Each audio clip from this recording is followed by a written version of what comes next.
parce que évidemment, Camara a fait le match de sa vie hier, il est très bon, tu as raison, c'est le meilleur joueur du match, mais au milieu de terrain, au moment d'ailleurs où il se procure les occasions, le PSG est là. Le PSG fait pas un mauvais match. Il tombe sur un très bon Monaco.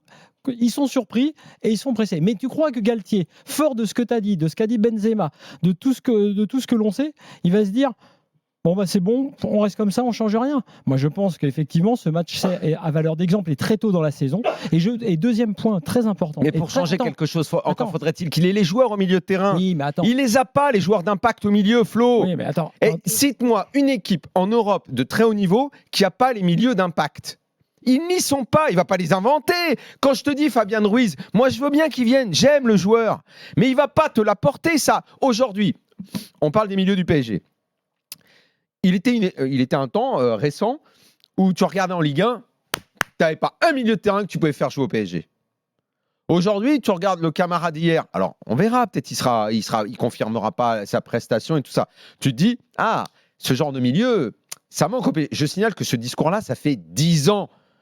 Peut-être pas 10 ans, 5 ans qu'au PSG, on attend le fameux milieu d'impact. Tu peux même prendre Seko Fofana. Seko Fofana. À une époque, est-ce qu'on aurait pu imaginer qu'un mec de Lens puisse intéresser le milieu du PSG pour avoir de l'impact, pour aller plus vite? Le problème de Verratti, c'est pas le kiff, on s'en fout. C'est qu'aujourd'hui, il n'apporte pas la vitesse et l'impact. Les milieux, mais regardez le football européen. Au milieu de terrain, ça va beaucoup plus vite. Ça rentre dedans, ça va à l'impact, ça va plus vite. Lui, il le fait pas. Lui, encore.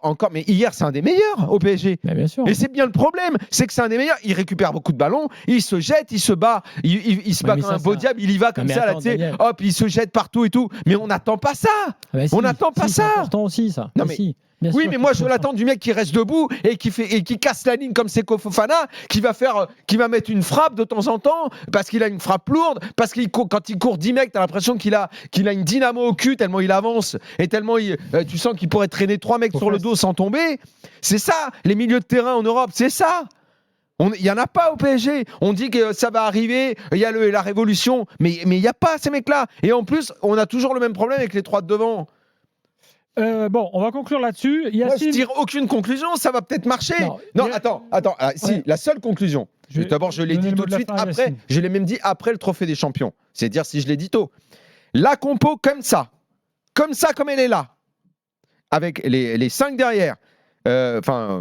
Vitinha, Verratti et les 3 devant, si ça gagne la Ligue des Champions, si quelqu'un croit à ça, alors là, après, si au milieu il met un autre mec, s'il enlève un des gars de devant, s'il restructure le milieu, il enlève Ramos, il fait une défense à 4 et il rajoute un milieu costaud et tout. Il peut tout se passer. Mais avec ce 11-là, ce qu'on te dit hier, là, Daniel, franchement, ce qu'on te dit je ne sais pas qui y croit à ça. Non, sauf que